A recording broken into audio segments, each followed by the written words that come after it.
एक मशहूर कहावत है कि जब तक लालची लोग जिंदा हैं, फ्राडिये कभी भी भूखे नहीं मर सकते। ऐसा ही एक अकमल नामी शख्स था जो एक दिन इंटरनेट पे कुछ ढूंढ रहा था कि एक नामी ग्रामी वेबसाइट जहां पे मकानात की खरीदो फरोख्त से मुतालिक ऐड चलते थे। एक ऐड उसके सामने आया।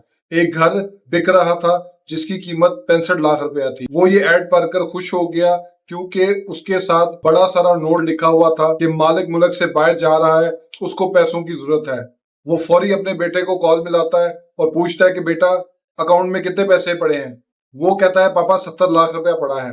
ये सुन के अकमल बहुत ज्यादा खुश हो जाता है और फिर साथ ही वेबसाइट पर दिए गए नंबर पे कॉल करता है। आगे से एक शख्स बोलता है, प्रॉपर्टी की तफसीलात पूछी जाती है, बात जुबानी हाँ में बदल जाती है और वो शख्स उसको घर पे बुला लेता है। लेकिन अकमल को इस बात का अंदाजा नहीं होता कि उसकी एक छोटी सी गलती जो वो करने जा रहा था, उसकी जिंदगी भर की जमा पूंजी से उसको महरूम करने जा रही थी। क्या थी वो गलती जिसका अकमल को पता नहीं चला, ये मैं आज आपको इस वीडियो में बताऊं। अपनी वीडियो शुरू करने से पहले मैं आपसे रिक्वेस्ट करूंगा, मेरे फेसबुक पेज को लाइक करें, यूट्यूब चैनल को सब्सक्राइब करें।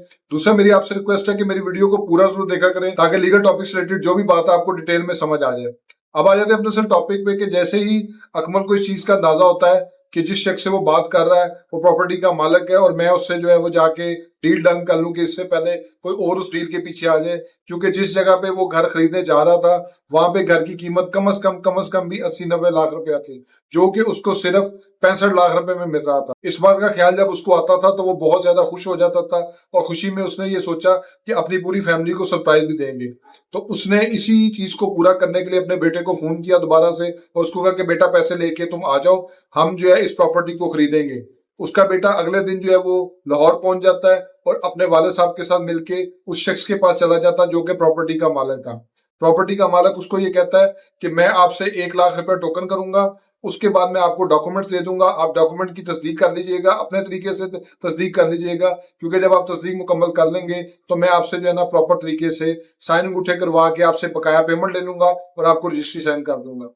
इसके फौरन बाद वो शख्स जो कि खुद को प्रॉपर्टी का मालिक बता रहा था, उसने अपने आईडी कार्ड की कॉपी दी, उसने रजिस्ट्री की कॉपी दी, उसने फर्द की कॉपी दी और उसको बता दिया कि ये घर जो है वहां पे है और उसके अंदर रेनोवेशन चल रही है, आप जाके जो है ना वो मलकियत की तस्दीक कर लें। अकमल और उसका बेटा रजिस्ट्री की कॉपी लेके, शनाख्ती कार्ड की कॉपी लेके और साथ फर्द की कॉपी लेके मुतलका पटवारी के पास जाते हैं। पटवारी उस रजिस्ट्री को देखता है, उस फर्द को देखता है, शनाख्ती कार्ड की कॉपी को देखता है, उधर से शनाख्ती कार्ड नंबर को नोट करता है, वो सारी तफसीलात चेक करके उसको ओके का सिग्नल देता है कि ये प्रॉपर्टी जेन्युइन है, ये उस शख्स के नाम पे मौजूद है। और मैं आपको ये चीज भी बता दूं कि इस प्रॉपर्टी पे किसी किस्म का स्टे नहीं है, आप इस प्रॉपर्टी को खरीद सकते हैं और ट्रांसफर भी करवा सकते हैं। ये बात सुन के अकमल और उसका बेटा और ज्यादा खुश हो जाते हैं। वो फौरी तौर पे उस शख्स को फोन करते हैं कि ठीक है जी, हम आपके साथ जो है वो पेमेंट का प्लान तय कर लेते हैं, 1-2 दिन में हम आपको पेमेंट कर देंगे, उसके बाद जो है ना हम रजिस्ट्री करवा लेंगे। तो उस चक्कर में वो चूंकि मालिक था, वो उसको कहता है कि मुझे जो है वो पैसों की जरूरत है, आप मेरे साथ एग्रीमेंट करें, रजिस्ट्री साइन करवाएं, जो कुछ भी करना है आप करें, मुझे इस चीज पे कोई इतराज नहीं है। 2 दिन बाद अकमल और उसका बेटा जो है वो उसको फोन करते हैं दोबारा से, उसको कहते हैं हम आपके घर आ रहे हैं, हमें जो है ये घर खरीदना है, तो आप हमें जो है वो पेमेंट के जो है वो हमारे से लें और हमारे साथ एग्रीमेंट साइन करें, रजिस्ट्री भी हम साथ लेके आ रहे हैं। वो शख्स उसको दोबारा अपने घर बुला लेता है। अकमल और उसका बेटा सारी पेमेंट उसको 65 लाख रुपया जिनके हैंड ओवर कर देते हैं, वो उसको रजिस्ट्री पे भी साइन कर देता है, उसके बाद जो है वो उसका अंगूठा भी लगा देता है, फिर उसके बाद एग्रीमेंट जो था उसके ऊपर भी वो अपने साइन अंगूठे कर लेता है और उसके बाद उसको वो कहता है कि आप अपनी फैमिली को बुला सकते हैं, ये चाबी मैंने आपको दे दी है, जाए जाके अपने घर का कब्जा ले लें। जैसे ही फैमिली उसकी पहुंच जाती है, वो क्या करता है, उसको अपनी गाड़ी में बैठाता है और उसको लेके उस घर की तरफ चल पड़ता है जहां पे वो घर जो है वो उसने खरीदा था। जैसे वो घर के बाहर पहुंचता है, वो ताले के अंदर चाबी लगाने की कोशिश करता है, वो ताले की चाबी नहीं खुलती है, तो वो उस शख्स को दोबारा फोन करने की कोशिश करता है, तो उस शख्स का नंबर बंद जा रहा था। अब इस सारे प्रोसीजर में एक ऐसी गलती उससे हो चुकी थी जो मैं अब आपको बताने लगा हूं कि उसमें उसके साथ हुआ क्या, जिसकी वजह से उसके साथ फ्रॉड हुआ।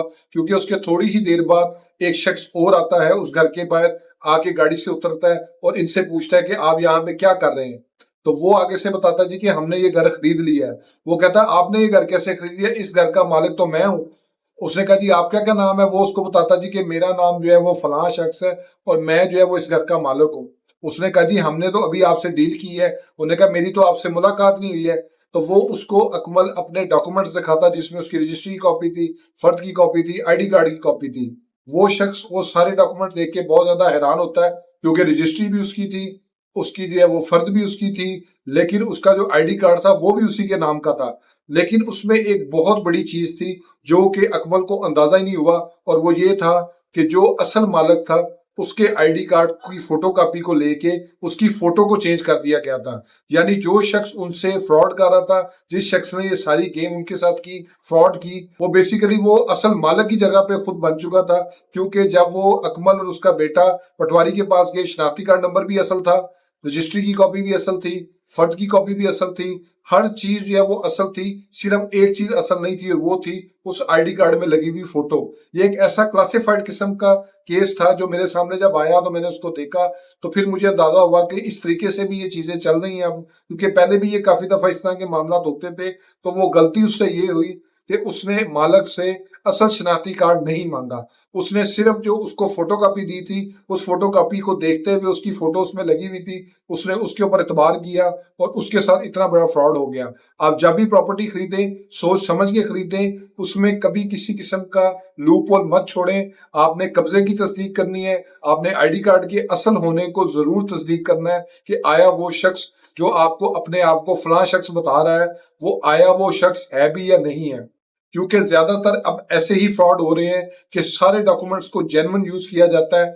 आप इसमें कुछ नहीं कर पाते, क्योंकि जिस शख्स के खिलाफ आपने कार्रवाई करनी होती है उसकी शनाख्त से रिलेटेड कोई दस्तावेज आपके पास मौजूद ही नहीं होती उसकी फोटो के अलावा, और फोटो का नाम भी नहीं आपको पता होता कि इस शख्स का असल नाम क्या था जिसने मेरे साथ इतना बड़ा फ्रॉड किया। तो इसलिए मैं भी आपको ये कहूंगा कि जब भी आप प्रॉपर्टी खरीदने जाएं तो आप इस चीज की तस्दीक जरूर किया करें कि प्रॉपर्टी किसके कब्जे में है, उसका शनाख्ती कार्ड किधर है, और वो असल शनाख्ती कार्ड उससे जरूर लिया करें।